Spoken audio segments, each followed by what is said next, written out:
Welcome everybody to the first edition of the wrap-up. This is my wrap-up for the review of Infamous Second Son. I guess what immediately stands out with Infamous Second Son is the visuals. The game is gorgeous. From the character models to the world of Seattle, the way the powers animate, the way things blow up. It's arguably it's probably the best looking game of the next generation so far on consoles. And what makes it even more impressive that it's supposed to be its open world. The visuals rarely help a game in the way it plays, but in this instant, the believability of the characters were enhanced by the facial animation capturing technology that was employed here by developer Sucker Punch. The new character of Delson, for instance, is more believable than Cole. Like every nuance of the way their face moves, the subtleties of their action really come to life. And although I was never a big proponent of the previous characters in the franchise, I found myself buying in just a little bit more with Infamous Second Son and the cast of characters they had here. Specifically with the antagonist, Augustine. It sucks that they didn't really fulfill a lot of her potential that the performance brings out, I should say. But every smirk and when she throws the cement in someone's leg, you feel the performance. She's believable across the board, and I really think the visuals help that. And although everything does look beautiful, as I said, it's devoid of life. Sure, there's the denizens of the city walk around, but they're no more than props that you kill or spout stupid statements.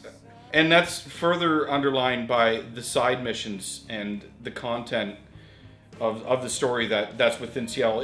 The side missions were never like something that stood out in the franchise, for me anyway. They were just more of something to do, but I think it sort of hit a new low with Infamous Second Son, and the side quests really weren't well done. There's a couple that work, but after you do them ad nauseum for like 10, 15 times, it really gets tiresome, and conquering territories over and over is just something you do rather than something you enjoy. Serving only, I guess, to pad the length of the game as opposed to add substance to it.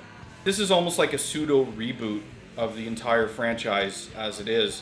New characters, and although they keep the same sort of line with conduits are like the mutants of the world of Infamous Second Son. It's always been a convoluted premise in the first place, needlessly, I'd say. But the game works best when it's focused on its main story, and when you take all that other fluff I talked about away, it's relatively short. I mean, it's only about 14 missions, 16 if you count the other two that are specific NPC character. And as soon as the story really gets going in terms of everything, the gameplay, the visuals, and the story, like it hits its apex with that focus, it just drops off a cliff. Like you're left wanting more.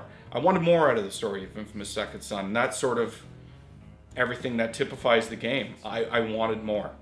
Infamous Second Son, out of the three games, does the best at capturing what a superhero or a supervillain should be.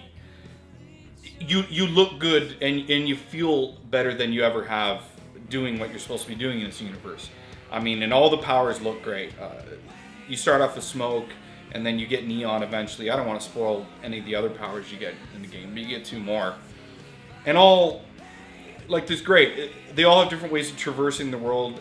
They all play relatively well.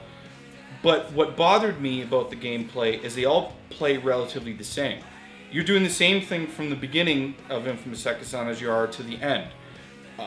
And each power is basically just a palette swap of the initial one. Sure, there's like slight wrinkles, but pot-shotting from a distance and throwing bombs from the distance is what you do, and actually moving in and trying to employ different tactics against the DUP, which are the enemy forces in Infamous Second Son, is detrimental to your success. Like, you can choose to play that way, but it doesn't serve you as well as it should, as tactics of sitting back and taking pot shots and buying your time.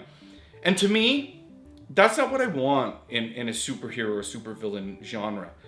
I mean, if that's the path you choose to play like, that's fine. But I would like different variances in the gameplay. If I choose to go in and kick some ass, melee tactics and duck and dodge, I should be able to do that.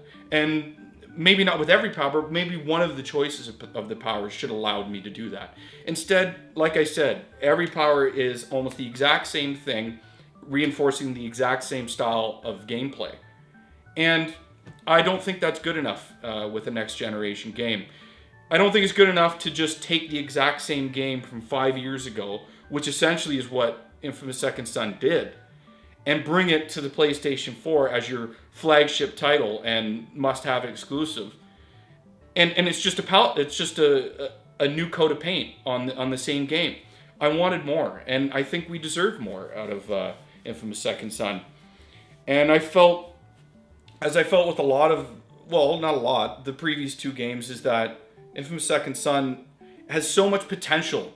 There's so much potential in that superhero genre of action games, and everything that's been done within the genre since the franchise's inception it demands more out of this. And Infamous Second Son, for all its pluses in graphics and gameplay, it misses the mark on what it can be. And it's hard to, I know you should judge a game on what it is rather than what it can be, but this is the third in the franchise, not the first game. And I think probably by the third game, we should have gotten it right, and it's just not right here. If Infamous is to continue, personally, and selfishly, I guess, I'd like to see the entire thing rebooted. Take it back to the basics of what a superhero and supervillain story is all about. You know, good versus evil. None of this, political ramifications and conduits popping out of nowhere. Just take it back to the basics. Strong villain, strong superhero. And I know you can do the branching paths with gray areas in terms of moral decisions, but that's what this franchise needs, and that's hopefully what they do with the next one. Revamp the gameplay, give us more variety, make the open world, as you want to call it, more full of substance and stuff, and more for us to do that's interesting, and fulfill that potential that Infamous has and that we all expect from it. Thanks for watching, guys. This has been the wrap up for Infamous Second Son.